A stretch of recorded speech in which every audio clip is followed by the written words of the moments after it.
Lynn Beaudean, who attended Morgan City Catholic schools, has retired as kindergarten teacher after 45 years, all of them at Holy Cross Elementary. We talked with her to see what she's learned in her long career in Catholic education. The nuns, they were a special group of women, that gave their life to God. And I think that even though lay people started into the school and the profession, you still were influenced by their holiness, their obedience to God, what they gave up to to go into the profession of being, a sister and stuff like that. Yeah, kids, they're like sponges, little kids in kindergarten. Today, kids know a lot more entering kindergarten than they did 5, 10 years ago, and so you have to really be on your toes because they will come out and ask you questions that 10 years ago a child wouldn't dare ask a teacher, or they want to know something, and I mean, they see more today, they're exposed to more. The way our society is with divorce and, single parent homes and 1 week at dad's, 1 week at mom's, all of that has had an influence on children today, Yeah. and even though parents try their hardest, it's sometimes, it doesn't always work out for the best, the kids suffer a lot of times. You just, and sometimes you are the only stable thing in their lives. I mean, mom's picking them up today, no, dad's picking them up tomorrow, no, grandma or babysitter or aunt or a neighbor's picking them up, So when they come in and they want to talk to you or they want to tell you something, you have to listen. You can't say, "Oh, wait, tell me later. We got to go on and do this." No, I mean, and that has evolved through the years. I think because you just don't know what they're going to tell you and how important what they tell you is. Yeah. I mean, a child could be abused at home or being abused or something. So you've got to always be there to listen to them. And now when I first started, it was just kindergarten. Now today, I mean, we've added pre-K 4 through the years, and we have a pre-K 3.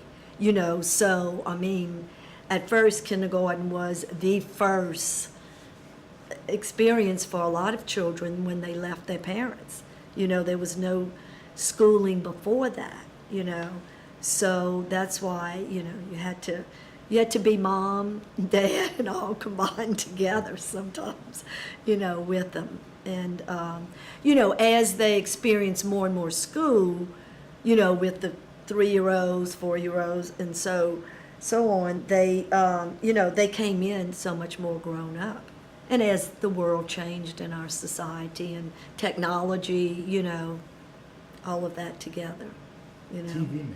they learn to read in kindergarten now, and that's been probably, I would say maybe 7 years ago, 6, 7 years ago,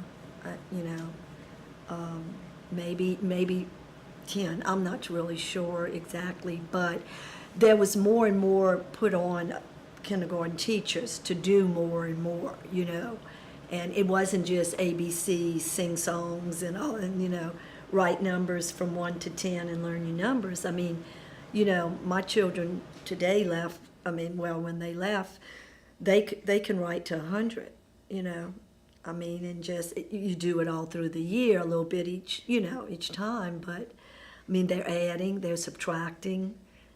So we never dreamed of teaching addition and subtraction, years ago to a kindergarten student, but they're up to, they can 6 plus 4, 8 plus 2, 10 take away 2, they're doing things like that, which wasn't heard of years ago. But you're right.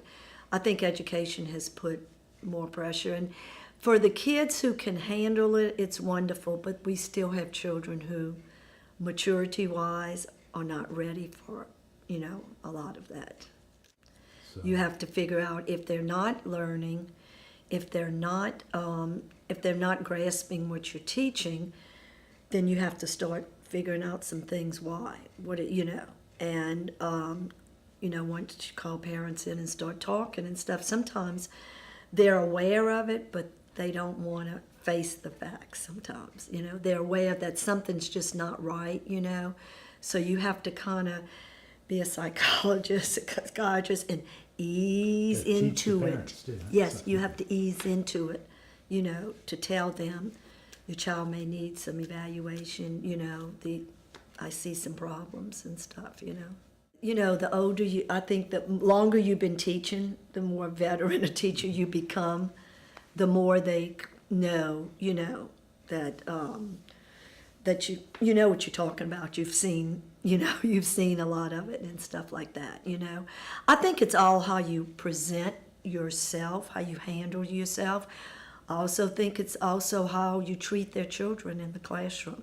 Like I said, I've always treated kids lovingly. I mean, I've been strict. I've disciplined them, but I always, in the back of my mind, wanted to treat other people's children the way I wanted a teacher to treat my children. Yeah, yeah. I've always had that philosophy. Would I want a teacher to do that to my child or say that to my child? That has always been my philosophy, to teach self-discipline. But I will agree with that. The fact that I think that there is a certain discipline. It's not just a job. And I mean, it's not that you're picking up a paycheck, because, if you wanted a big paycheck, you wouldn't be in the Catholic school system or any private church-related school, I would say. I think it becomes so much a part of you that, I always felt I wanted to give back to my students what the nuns gave me. And it was the discipline, the structured environment, responsibility, even though my parents taught along the same lines, but it was just like an extension, I would say, of my home. And that's how I wanted my students to always feel, I think I always had a reputation of being, I would discipline with love. And I always wanted my students to know that when I had to discipline them, it was because I loved them. And I wanted them to do the right thing. And I always threw it back at them. Okay, what did you do wrong? Can you tell me why am I not happy with you? It might be another phrase I use, or can you tell me what was wrong with that? Or what choice did you make?